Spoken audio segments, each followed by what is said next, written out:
दिन था 13 अप्रैल 1919, बैसाखी, पंजाब का सबसे बड़ा त्यौहार। जगह जलियांवाला बाग। एक शांति भरी भीड़, मिट्टी से खेलते बच्चे, अपने परिवार के साथ औरतें और लाठी का सहारा लेकर आगे बढ़ते बुजुर्ग। और भीड़ से आती हुई एक आवाज़, सुना है गांधी जी ने नए कानून के खिलाफ आवाज़ उठाई है? हाँ बेटा, हम अपनी मिट्टी के लिए लड़ रहे हैं बिना किसी हिंसा के। तभी जनरल डायर अपने ट्रूप्स के साथ वहाँ आता है।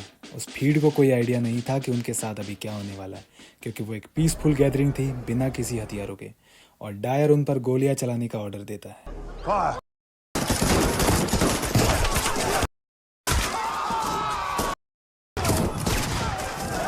ये हंसता खेलता माहौल एक हादसा बन गया। हजारों गोलियां चलाई गई उस मासूम भीड़ पर। बस कुछ ही समय लगा उस हंसती खेलती भीड़ को मौत की नींद सोने में। लोगों ने बचने की कोशिश की, पर ऊंची दीवारें और तेज गोलियां उन्हें मौका ही नहीं दे पाई। जलियांवाला बाग से बाहर जाने का बस एक ही रास्ता था, और डायर उसे पहले ही बंद करवा चुका था। ना बच्चों पर दया दिखाई गई, ना औरतों पर, ना बुजुर्गों पर।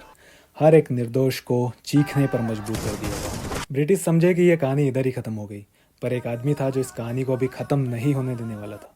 एक आदमी जिसने ब्रिटिश एम्पायर को उसकी कुर्सी से हिला दिया। एक आदमी जो ब्रिटिश के लिए काम करता था।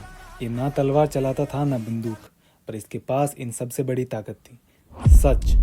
चेतुर शंकरन नायर, एक लॉयर जिसने ब्रिटिश एम्पायर को ऐसी आग लगाई थी जो जल्दी नहीं बुझने वाली थी। लेकिन जस्टिस मिलना इतना आसान नहीं था। ब्रिटिश ने हर संभव कोशिश की इस केस को दबाने की।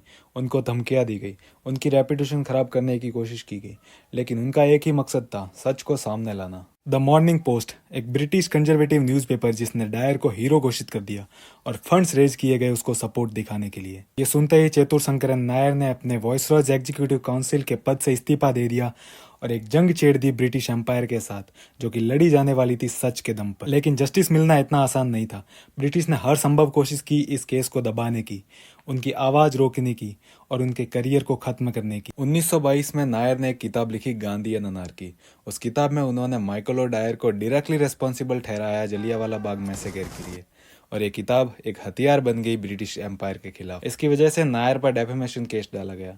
केस लंदन में चला, और भले ही नायर ये केस हार गए, लेकिन उन्होंने ठान लिया था ब्रिटिश एम्पायर की क्रूरता को दुनिया के सामने लाने का। इस केस ने दुनिया के सामने ब्रिटिश गवर्नमेंट को शर्मिंदा कर दिया, और भारतीय स्वतंत्रता संग्राम को भी बल मिला। अगर बात करें केसरी 2 की, तो इसका केसरी 1 से फिलहाल तो कोई लिंक नहीं है, लेकिन ये मूवी इंस्पायर है एक बुक से जिसका नाम था the case that shook the empire. और इस बुक को लिखा था पुष्पा पलात और रघु पलात ने, और इस मूवी के डायरेक्टर होने वाले हैं करण सिंह त्यागी। ये फिल्म होने वाली है कोर्ट रूम ड्रामा, और ये जोनरे मेरा पर्सनल फेवरेट है, क्योंकि यहाँ पे लड़ाई होती है दिमाग से, मैनिपुलेशन से और फैक्ट्स से। ये फिल्म रिपीट करेगी हिस्ट्री के उस केस को जिसको भुला दिया गया है और बहुत सारे लोग नहीं जानते। टीजर की स्टार्टिंग होती है प्योर साइलेंस से, but soon we hear chilling screams,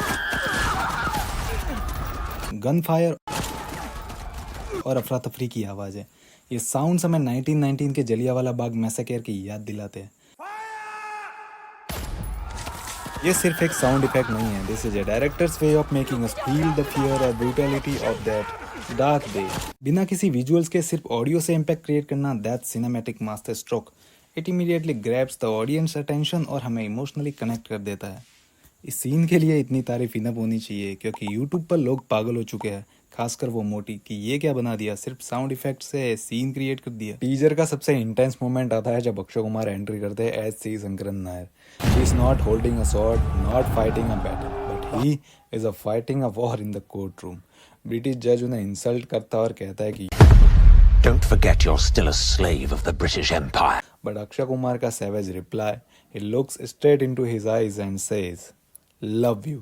ये सिर्फ एक डायलॉग नहीं है, ये एक स्टेटमेंट है कि गुलामी के खिलाफ आवाज उठाने का समय आ चुका है। अब सवाल ये उठता है कि क्या ये फिल्म सिर्फ एक कोर्ट रूम ड्रामा होगी या फिर इसमें कुछ एक्शन पैक्ड मोमेंट भी होंगे। टीजर ने सस्पेंस बना दिया है और यही इसे और भी एक्साइटिंग बनाएगा। अगर जेन्युइनली बात करें इस टीजर के बारे में या फिर इन सीन्स के बारे में, तो मुझे काफ़ी एवरेज लगे। लाइक ऐसा कुछ यूनिक नहीं बना दिया कि लोग पागल हो जाए। लेकिन ये मूवी बिल्कुल भी नॉर्मल नहीं होने वाली, क्योंकि इस मूवी का टॉपिक नॉर्मल नहीं है। तो बस इंतजार करो अक्षय कुमार का, जब वो बनकर लौटने वाले हैं सी शंकरन नायर, और शायद उनके ऑपोजिशन में होने वाले हैं आर माधवन। उसी के साथ इस मूवी में एक काफ़ी टैलेंटेड एक्ट्रेस भी है, अनन्या पांडे, जो अपने नोज को जीभ से टच कर सकती है। तो इंतजार रहेगा कि अपनी परफॉर्मेंस से वो हमारे दिल और दिमाग के कौन से पार्ट को टच करती है। तो बस आज के लिए इतना ही। अगर वीडियो पसंद आया तो लाइक कर देना और चैनल को सब्सक्राइब कर देना। थैंक्स।